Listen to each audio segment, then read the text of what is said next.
Dios nuestro, creador de cielos y tierra, gracias porque ha llegado el último día del Señor de este año.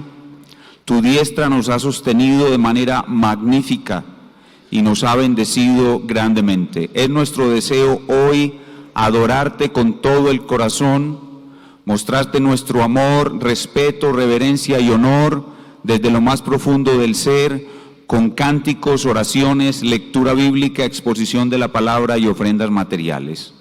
Gracias por darnos esta iglesia local y permitirnos estar aquí en este día, el último domingo del año.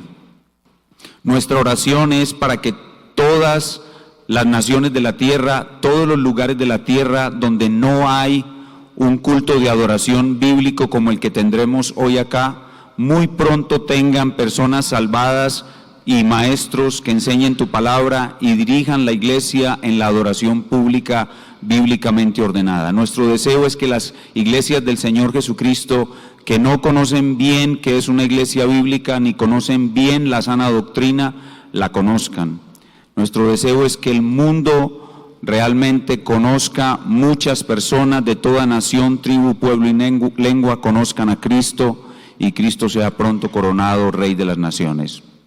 Hoy de manera especial te damos gracias por el municipio de La Estrella, donde tendremos por segunda vez un culto de adoración, con la esperanza de que en el año que viene tengamos una extensión de esta iglesia bíblica en ese lugar. Te damos pues muchas gracias por la posibilidad de estar aquí. Oramos por los hermanos que no pueden estar por alguna razón providencial como la enfermedad. Te pedimos por su recuperación y damos gracias por la oportunidad de que ellos por lo menos puedan conectarse con nosotros por la internet y escuchar la enseñanza que tendremos en el día de hoy.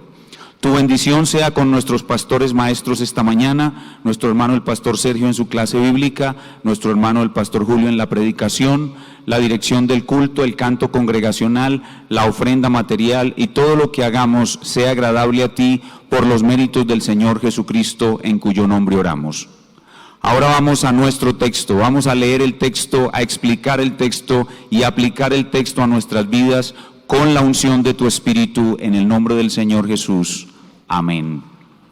Hermanos, nuestro texto para el día de hoy es Segundo de Reyes capítulo 5, versículos del 1 al 19a. Continuamos avanzando en el territorio del profeta ayudador bajo el efecto Emaús, pasión por Cristo desde el Antiguo Testamento. Leo para ustedes la palabra inspirada de Dios hoy. Naamán, general del ejército del rey de Siria, era varón grande delante de su señor y lo tenía en alta estima porque por medio de él había dado Jehová salvación a Siria. Este hombre era valeroso en extremo, pero leproso.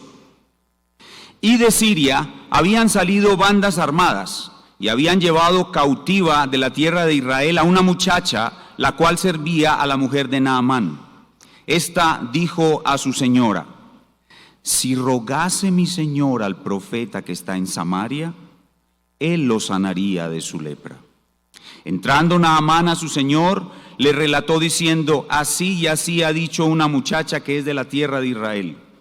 Y le dijo el rey de Siria: anda, ve, y yo enviaré cartas al rey de Israel. Salió pues él, llevando consigo 10 talentos de plata y 6,000 piezas de oro y 10 mudas de vestidos. Tomó también cartas para el rey de Israel que decían así: cuando lleguen a ti estas cartas, sabe por ellas que yo envío a ti mi siervo Naamán para que lo sanes de su lepra. Luego que el rey de Israel leyó las cartas, rasgó sus vestidos y dijo: ¿soy yo Dios que mate y dé vida para que éste envíe a mí a que sane un hombre de su lepra? Considerad ahora y ved cómo busca ocasión contra mí. Cuando Eliseo, el varón de Dios, oyó que el rey de Israel había rasgado sus vestidos, envió a decir al rey: ¿por qué has rasgado tus vestidos? Venga ahora a mí y sabrá que hay profeta en Israel. Y vino Naamán con sus caballos y con su carro y se paró a las puertas de la casa de Eliseo. Entonces Eliseo le envió un mensajero diciendo: ve y lávate 7 veces en el Jordán, y tu carne se te restaurará y serás limpio. Y Naamán se fue enojado diciendo: he aquí yo decía para mí, saldrá él luego y estando en pie invocará el nombre de Jehová su Dios, y alzará su mano y tocará el lugar y sanará la lepra. Habana y Farfar, ríos de Damasco, ¿no son mejores que todas las aguas de Israel? Si me lavare en ellos, ¿no seré también limpio? Y se volvió y se fue enojado. Mas sus criados se le acercaron y le hablaron diciendo: Padre mío, si el profeta te mandara alguna gran cosa, ¿no la harías? ¿Cuánto más diciéndote: lávate y serás limpio? Él entonces descendió y se zambulló 7 veces en el Jordán, conforme a la palabra del varón de Dios, y su carne se volvió como la carne de un niño, y quedó limpio. Y volvió al varón de Dios, él y toda su compañía, y se puso delante de él y dijo: he aquí ahora conozco que no hay Dios en toda la tierra sino en Israel. Te ruego que recibas algún presente de tu siervo. Mas él dijo: vive Jehová en cuya presencia estoy, que no lo aceptaré. Y le instaba a que aceptara alguna cosa, pero él no quiso. Entonces Naamán dijo: te ruego pues, de esta tierra no se dará a tu siervo la carga de un par de mulas, porque de aquí en adelante tu siervo no sacrificará holocausto, ni ofrecerá sacrificio a otros dioses, sino a Jehová. En esto perdone Jehová a tu siervo, que cuando mi señor el rey entrare en el templo de Rimón para adorar en él, y se apoyare sobre mi brazo, si yo también me inclinare en el templo de Rimón cuando haga tal, Jehová perdone en esto a tu siervo. Y él le dijo: ve en paz.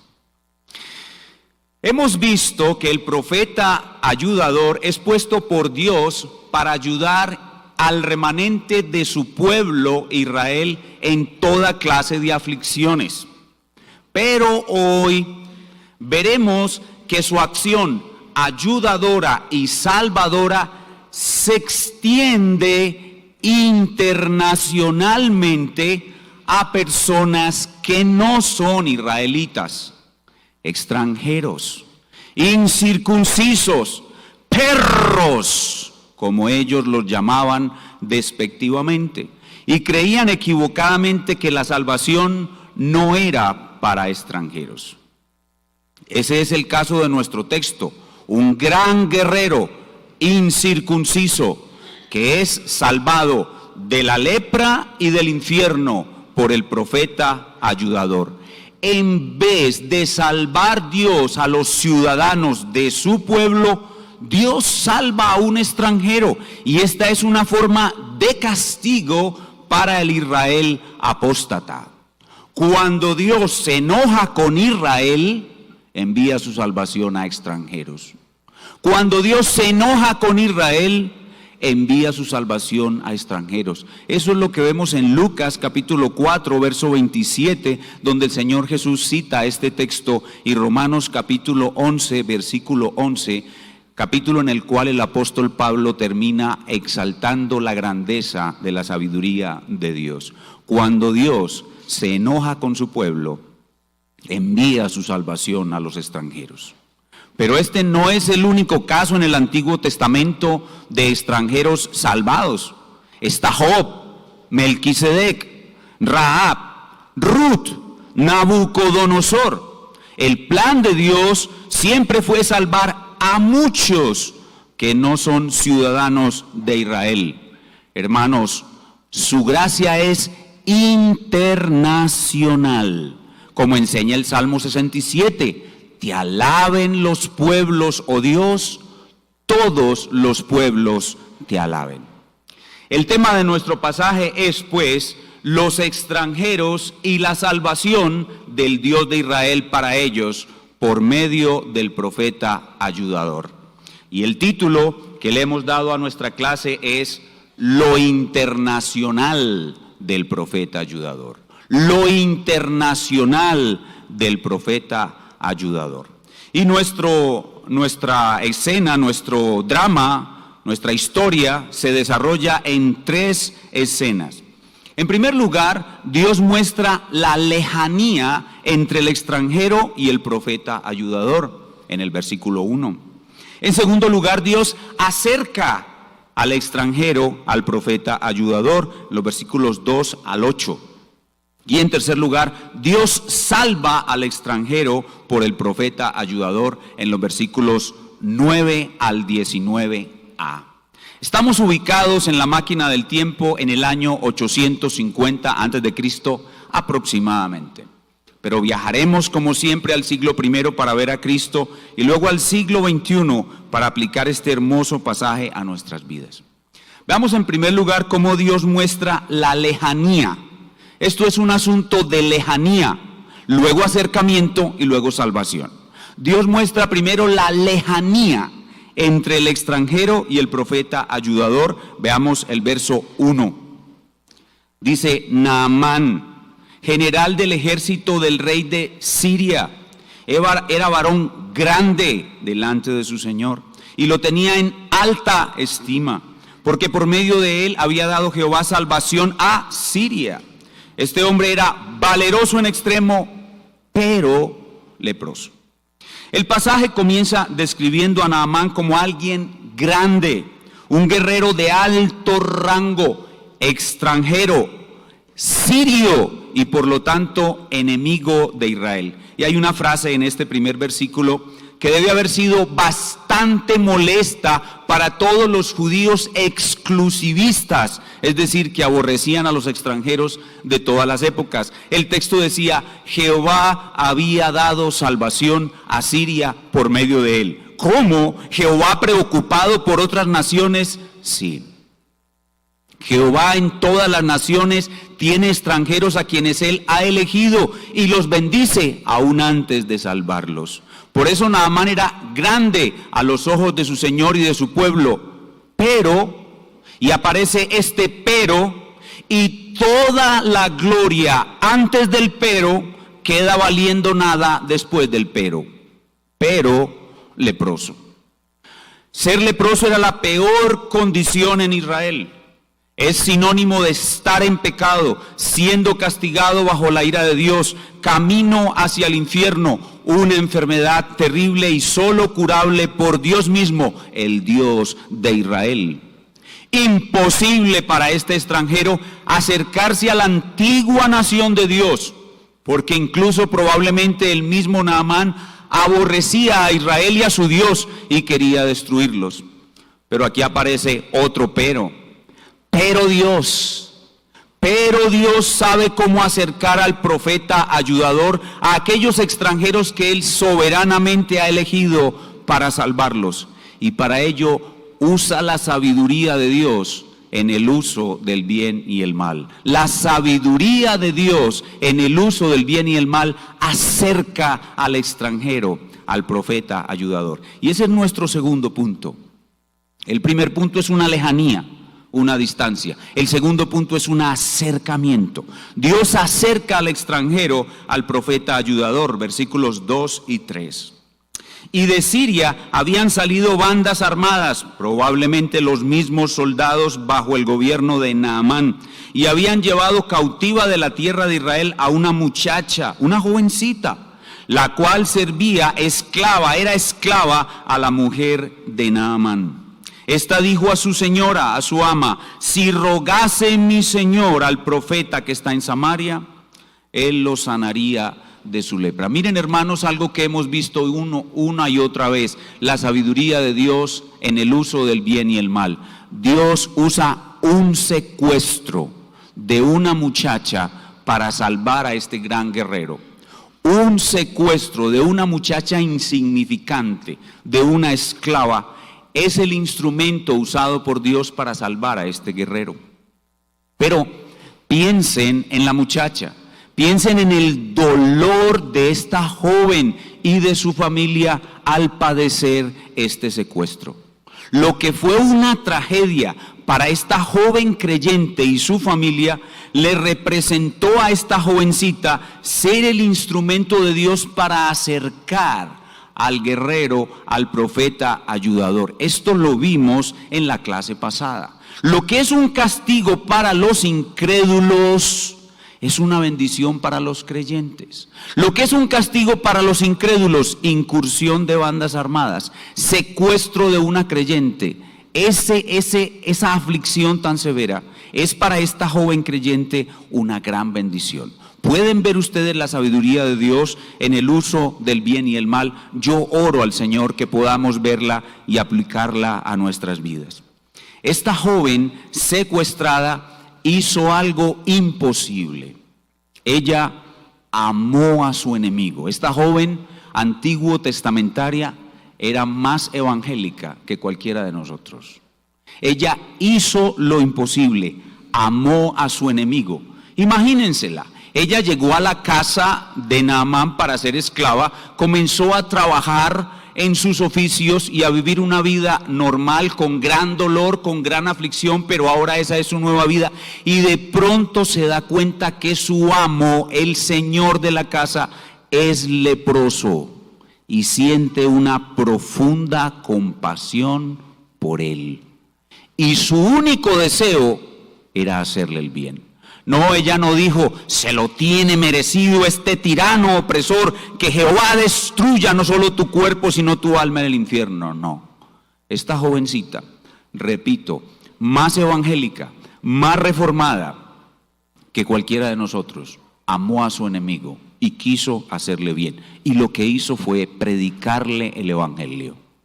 Si rogase mi Señor al profeta que está en Samaria, él lo sanaría. Dice el verso 4. Entrando Naamán a su señor, le relató diciendo, así y así ha dicho una muchacha que es de la tierra de Israel. Naamán creyó el testimonio de una esclava ignorante y despreciable. ¿Por qué? Porque el Espíritu Santo estaba obrando sobre él y ese fue el comienzo de su conversión. Pero algo más increíble, el rey, su jefe, lo respaldó en esa fe incipiente e inicial. Esto es otra cosa asombrosa, que el rey haya respaldado a su general. Y entonces este rey envía a Naamán a Joram, el rey de Israel, quien recibe las cartas enviadas por el rey de Siria y no entendió absolutamente nada porque él es totalmente incrédulo. Se lamenta, rasga sus vestiduras el rey de Israel, y cuando el profeta de Dios, la figura profética en este momento resalta sobre la figura real. Recuerden que Dios está construyendo la imagen de Cristo en esta sección de la Biblia por medio de los profetas. Los reyes han pasado a un segundo plano y los profetas son los que describen la gloria de Cristo. Cuando Eliseo escucha que el rey rasga sus vestidos, se llena de celo por la gloria de Jehová y manda que el leproso sea traído a él. Versículo 8 en su segunda parte. Dice, venga ahora a mí y sabrá que hay profeta en Israel. Venga ahora a mí aquel extranjero y leproso, pues Jehová le ha dado salvación. Porque yo soy profeta ayudador internacional y porque su gracia es internacional. Hermanos, en este momento lo imposible se hizo posible. El extranjero fue acercado al profeta ayudador. Pero este extranjero aún está lleno de orgullo que debe ser demolido por el Espíritu Santo. En este pasaje, el Espíritu Santo es un protagonista encubierto. Y algunos dicen que el Espíritu Santo no estaba obrando en los creyentes del Antiguo Testamento. Aquí podemos verlo claramente. El Espíritu Santo obra para vencer el orgullo y dar una salvación completa y perfecta a este extranjero, a este perro incircunciso. Y esa es nuestra tercera escena. Dios salva al extranjero por el profeta ayudador. Versículo 10. Entonces Eliseo le envió un mensajero diciendo, ve y lávate 7 veces en el Jordán y tu carne se te restaurará y será limpio. Y serás limpio. ¿Por qué Eliseo no salió a recibir toda aquella corte, todo aquel séquito impresionante que acompañaba a Naamán? Porque Naamán estaba lleno de orgullo.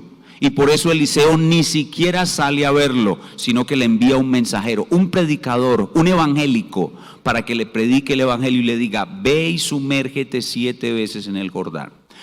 Pero sumérgete 7 veces en el Jordán es la palabra infalible de Dios, que sin duda se cumplirá si Naamán obedece.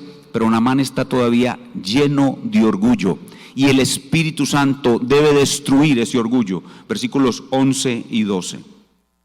Y Naamán se fue enojado diciendo: he aquí, yo decía para mí, saldrá él luego y estando en pie invocará el nombre de Jehová su Dios, y alzará su mano y tocará el lugar y sanará la lepra. Naamán se había imaginado la escena.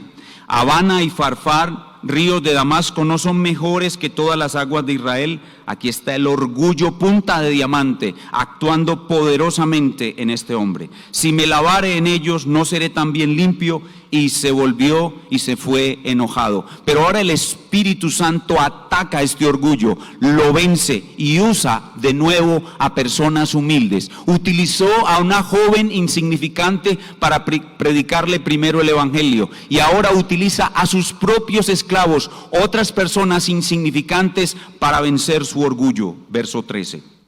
Mas sus criados se le acercaron y le hablaron diciendo: Padre mío, si el profeta te mandara alguna gran cosa, ¿no lo harías? ¿Cuánto más diciéndote: lávate y serás limpio? Aunque el orgullo fue vencido en parte para lograr la sanación y la salvación de este extranjero, aún quedaba ese orgullo en él, que le hace creer que él puede hacer algo por sí mismo. Pero ahora, totalmente humillado, cree que solo sumergirse en el Jordán, nada más, puede salvarlo. Y al obedecer la palabra infalible del profeta ayudador, es sanado y salvado. Imagínenselo sumergiéndose en el agua 1 vez, 2 veces, 3 veces, todos los esclavos y su séquito alrededor viendo. Va la 5ª y el hombre todavía sale leproso. Va la 6ª y el hombre todavía sale leproso. Va la 7ª y ¡guau! Todo el mundo ¡wow! Naamán completamente limpio, sale del río sin lepra y completamente salvado, pero aún muy orgulloso. Aún hay un residuo de ignorancia y orgullo en Naamán, y cree todavía que puede pagar por la salvación que ha recibido gratuitamente por gracia del profeta ayudador, e intenta retribuir al profeta ayudador de alguna manera.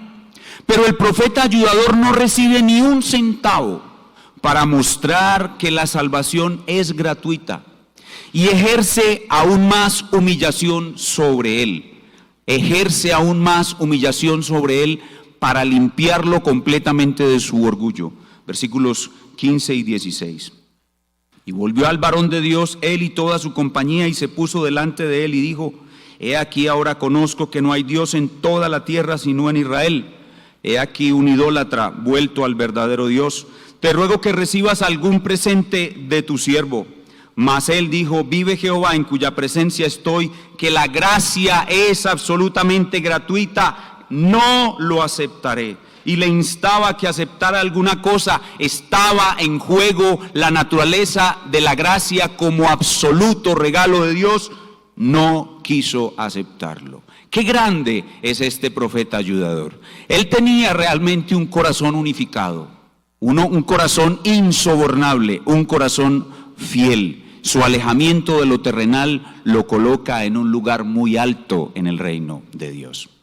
Pero este extranjero recién convertido, cuyo orgullo ha sido molido, todavía es bastante ignorante de la verdad. Y en su ignorancia pide algo de tierra. Estos extranjeros creían que los dioses existían solo en el territorio donde estaban las personas que lo adoraban, y por eso pide algo de tierra. Este extranjero no sabía que el Dios Salvador, el verdadero Dios, es internacional, y pide esa concesión, un poco de tierra, y para adorarlo en donde él estaba en su nación. Y pide otra concesión basada en su ignorancia, que Dios le perdone, cuando él entraba al templo de Rimón con el rey y lo acompañaba para que él adorara. Estas dos peticiones son basadas en su ignorancia, y en toda benevolencia, en toda comprensión de esa ignorancia, el profeta Eliseo le concede lo que pide y le dice: ve en paz. Ve en paz con Dios. Dios cuidará de ti donde estés. Dios continuará la obra que hizo en ti al salvarte. Ve en paz. Aquí tenemos entonces la distancia, el alejamiento entre el extranjero y el Dios, el profeta ayudador, el acercamiento del extranjero al profeta ayudador y la salvación del extranjero por el profeta ayudador. Y este texto debió haber sido muy instructivo para sus receptores originales. ¿Qué aprendieron los receptores originales de este pasaje? Bueno, los exclusivistas judíos que aborrecían a los extranjeros fueron duramente confrontados con este pasaje, porque vieron que la gracia de Dios es internacional. Los del remanente probablemente fueron confirmados en algo que ya sabían, que Jehová ha escogido hombres, mujeres, jóvenes, niños y ancianos de todas las naciones, que su gracia es internacional. Y este pasaje es muy importante en la historia, en lo que se va construyendo acerca de la imagen del Mesías a lo largo del Antiguo Testamento. Este pasaje es muy importante, pues añade mucho a la relación del Rey eterno prometido en el pacto davídico con nosotros los extranjeros por medio del profeta ayudador. Este pasaje es crucial porque muestra de una manera ilustrativa cómo el Rey mesiánico, el Rey eterno, tendrá también una relación con los extranjeros de toda la faz de la tierra. ¿Y cómo vemos a Cristo en nuestro pasaje? Lo hemos aprendido a lo largo de todo este año.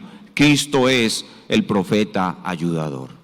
Cuando Él llegó a la tierra, Él limpió a muchos leprosos que vinieron a Él y los llevó no a sumergirse en el río Jordán, sino que Él mismo los tocó y los sanó. Él los vio inclinarse a sus pies, los tocó y los sanó. Pero no solo eso, cuando la segunda persona de la Trinidad vino a la tierra, ella, Cristo, la segunda persona de la Trinidad, halló más fe en los extranjeros que en su propio pueblo Israel, como en el caso del centurión romano y de la mujer sirofenicia, los cuales lo maravillaron, diciéndole él a ellos: extranjeros, ustedes tienen una gran fe, grande es su fe. Pero el profeta ayudador no solamente limpió leprosos y halló fe en los extranjeros, él hizo mucho más que Eliseo.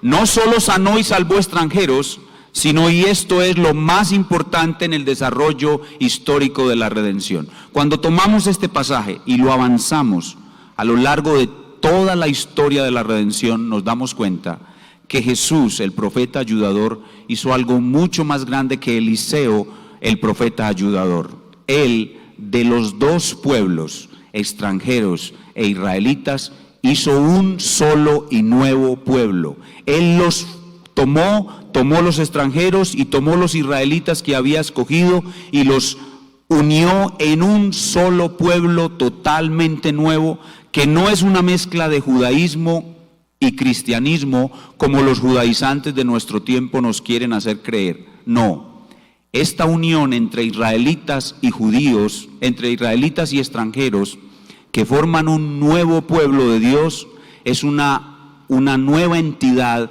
que no existía antes. Es vino nuevo en odres nuevos. Y para ver esto, vayamos por favor en nuestras Biblias a Efesios capítulo 2. Efesios capítulo 2. Y vamos a leer del versículo 11 al versículo 19. Efesios capítulo 2, del 11 al 19. Cristo es el profeta ayudador que de los dos pueblos, extranjeros y israelitas, hizo uno solo y totalmente nuevo pueblo de Dios. Efesios 2, 11 al 19. Dice la palabra de nuestro Dios: Por tanto, acordaos de que en otro tiempo vosotros, los gentiles o extranjeros, en cuanto a la carne, erais llamados incircuncisión por la llamada circuncisión hecha con mano en la carne. En aquel tiempo estabas sin Cristo, y noten esta palabra, alejados. Alejados es la primera escena de nuestra narración. Alejados de la ciudadanía de Israel y ajenos, distantes a los pactos de la promesa, sin esperanza y sin Dios en el mundo, enemigos, distanciados, muy alejados. Pero ahora, en Cristo Jesús, vosotros que en otro tiempo estabais lejos, habéis sido hechos cercanos.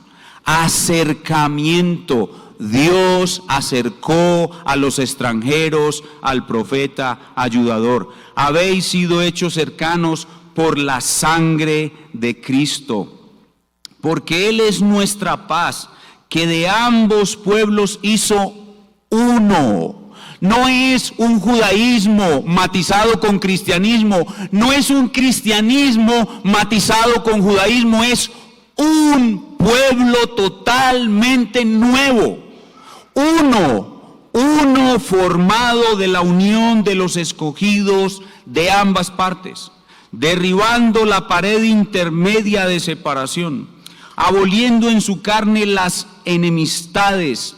Ya los gentiles no somos más perros incircuncisos, somos hermanos con los judíos convertidos. Y somos una nueva familia creada por el profeta ayudador, aboliendo en su carne las enemistades, la ley de los mandamientos expresados en ordenanzas, probablemente la ley ceremonial, para crear en sí mismo de los dos un solo y nuevo hombre, algo que no existía. No es una reforma del judaísmo, no es un cristianismo matizado con judaísmo, es algo nuevo, un nuevo hombre haciendo la paz. ¿Qué le dijo Eliseo al extranjero? Ve en paz. Y mediante la cruz reconciliar con Dios a ambos en un solo cuerpo, matando en ella las enemistades. Y vino y anunció las buenas nuevas de paz a vosotros, extranjeros, que estabais lejos, y a los que estaban cerca, porque por medio de él, los unos y los otros, tenemos entrada por un mismo espíritu al Padre. Así que Naamán y todos los que somos como él, ya no sois extranjeros ni advenedizos, sino conciudadanos de los santos y miembros de la familia de Dios. Hermanos, esta es la obra del profeta ayudador. ¿Pueden ver este pasaje del Antiguo Testamento cuán evangélico es? Lo que tenemos que hacer es llevarlo en el desarrollo histórico de la redención hasta llegar a su lugar adecuado, y podemos entender el mensaje del día de hoy. La gracia de Dios es internacional, no es para una sola nación, es para todas. La iglesia es pues el nuevo Israel, judíos y extranjeros juntos en un nuevo cuerpo, en un nuevo hombre, en una nueva ciudad, en una nueva nación, en la cual la lepra, que es un fenómeno universal a toda la raza humana, es sanada, y salvados son aquellos que vienen y se acercan al profeta ayudador. Y esa es la mayor ayuda que nos ha dado nuestro profeta ayudador. ¿Cuáles son entonces, para terminar, las aplicaciones que este pasaje nos trae para nosotros en el día de hoy? Creo que uno de los personajes más importantes, Eliseo es el personaje más importante, Naamán es un personaje muy importante, pero a mí particularmente me impacta la jovencita, la muchacha, esa pequeña niña que sufrió el secuestro, que se convirtió en esclava, esa joven creyente e insignificante, que estaba viviendo una gran tragedia, fue usada grandemente como un instrumento de salvación. Y allí vemos de nuevo la sabiduría de Dios en el uso del bien y el mal. Hermanos, nosotros podemos ser como esa jovencita. Nosotros podemos entrar en grandes dificultades y en medio de esas dificultades podemos pensar que Dios nos va a usar grandemente para la salvación de otros. Eso es lo que podríamos llamar una mente preparada para la aflicción avanzada. Una mente preparada para la aflicción avanzada. Que cuando me viene una aflicción, yo puedo estar pensando que Dios me va a dar ocasiones para ser testigo de su evangelio y llevar a salvación a algunas personas, si Él así lo quiere. Si una joven insignificante, cristiana de nuestros días, señala correctamente el problema a otro individuo, no su enfermedad física, sino la lepra espiritual, y luego señala correctamente al profeta ayudador colgando de una cruz, puede ocurrir en cualquier momento el gran milagro del nuevo nacimiento. Y eso le da un toque especial a nuestra existencia. Como jóvenes, como adultos, como ancianos, como quiera que estemos en edad y si estamos en aflicciones, podemos ser grandemente usados por Dios.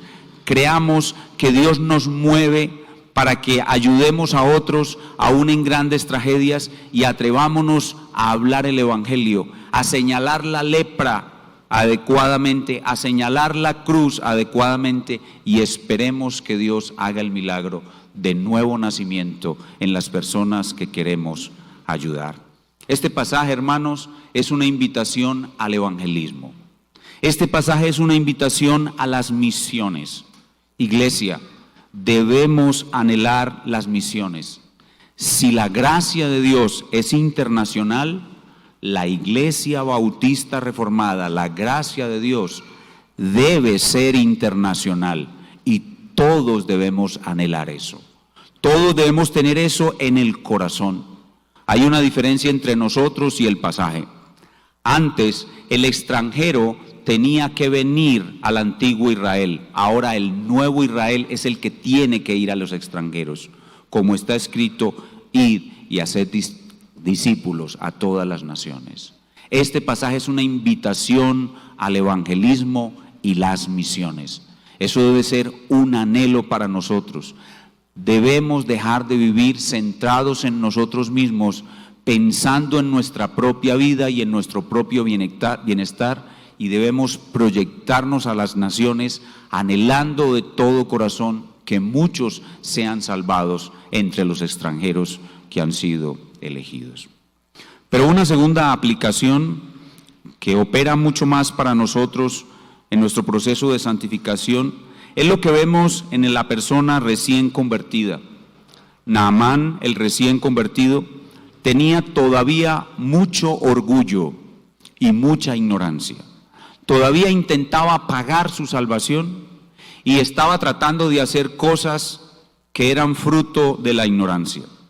Cuando estamos recién convertidos, todavía tenemos mucho orgullo y mucha ignorancia. Y necesitamos al profeta ayudador para que nos ayude a vencer ese orgullo y esa ignorancia. Hermanos, nunca debemos dejar de necesitar al profeta ayudador. Nunca debemos dejar de sentir que necesitamos al profeta ayudador. Ni el recién convertido, ni el que lleva años de convertido. El recién convertido todavía tiene mucho orgullo, pero el que lleva años de convertido crece en orgullo porque lleva años de convertido. Es que yo tengo 20 años de convertido, 30 años de convertido. Hermanos, sea al principio o sea avanzada nuestra carrera, el orgullo es un enemigo tremendo y siempre necesitamos al profeta ayudador. Tristemente, son quizás los antiguos, los que tienen muchos años, los que más muestran este orgullo y esta decadencia espiritual. Vemos en las personas antiguas celos, berrinches, cólicos espirituales, por cosas insignificantes, los creyentes antiguos se alejan de la congregación. Por cosas insignificantes, por pequeñas zorras, se alejan de la congregación. Dejan de necesitar al profeta ayudador, dejan de ir humillados a sus pies, y por eso el orgullo toma fuerza en ellos y se alejan de las congregaciones, se alejan de sus pastores, se alejan de su congregación, porque el orgullo vuelve a tomar lugar. Hermanos, ¿cuánto necesitamos al profeta ayudador? Lo necesitamos al principio, lo necesitamos en la mitad, lo necesitamos al final. Nosotros fuimos salvados para estar siempre dependientes del profeta ayudador. Y finalmente, este pasaje nos lleva a pensar que Israel, el Israel nacional, ya no es el pueblo de Dios, ni es el reloj de la profecía, ni es la pieza principal en el plan de Dios. La iglesia no es una mezcla de judaísmo y cristianismo. No se echa vino nuevo en odres viejos. Este pasaje nos muestra que debemos tener mucho cuidado con los judaizantes de nuestro tiempo. Algunos que se llaman judíos mesiánicos están atrayendo la atención de creyentes ingenuos que no entienden estas cosas. Toda la parafernalia, todos los atractivos de las fiestas judías, la kipá, la menorá, la estrella de David, el candelabro de los 7 brazos, todos esos ritos y esas ceremonias son atractivos para cristianos indoctos que continúan viviendo o que son atraídos para vivir un cristianismo judaizado que tiene mucha fuerza en nuestros tiempos. Los indoctos son los que son persuadidos por estas personas. No, el cristianismo no debe tener acento ni sabor judío. El cristianismo es algo completamente nuevo, formado de judíos y extranjeros que se fusionaron y conformaron un nuevo pueblo que no es la nación antigua de Israel. El cristianismo es algo totalmente nuevo. No debemos pues aceptar esas persuasiones. Hay muchos ingenuos. Yo recibo mensajes de personas a quien he instruido en el Señor con sermones y enseñanzas de hombres que dicen ser cristianos judíos, tratando de convencerme de que yo adopte esa forma de cristianismo judaizado. Hermanos, no debemos aceptar eso. Eso es retroceder. El cristianismo no es eso. El cristianismo es algo completamente nuevo. Son judíos y extranjeros en una nación nueva, un pueblo nuevo, una fe nueva que no sabe a judaísmo, que no huele a judaísmo. Nosotros debemos rechazar eso y mantenernos firmes. La iglesia es un vino nuevo en un odre nuevo. Así que no al judaísmo, no a los judaizantes de nuestro tiempo. Obviamente tampoco se trata de aborrecer a los judíos, no se trata de eso, pero no debemos aceptar mezclas entre judaísmo y cristianismo. Vamos a orar. Señor, te damos gracias por este importante pasaje de las Escrituras. Este pasaje ocupa un lugar especial en nuestra instrucción. Te damos gracias porque hoy pudimos verlo desde esta perspectiva de la gracia que es internacional. Y si tu gracia, Señor, tu gracia salvadora es internacional, nosotros te rogamos que nuestra iglesia, que también se llama la gracia de Dios, la iglesia bautista reformada, la gracia de Dios, sea también una iglesia internacional. Lo que has comenzado a hacer en nosotros con el Salmo 67, Cristo, Rey de las Naciones, sea avanzado durante el año 2019 y se llegue cada vez más cerca el día en que podamos tener un misionero internacional y cumplir este elemento tan importante de la iglesia, que tu gracia es internacional. Concédenos esto, te lo rogamos, en el nombre del Señor Jesús. Amén.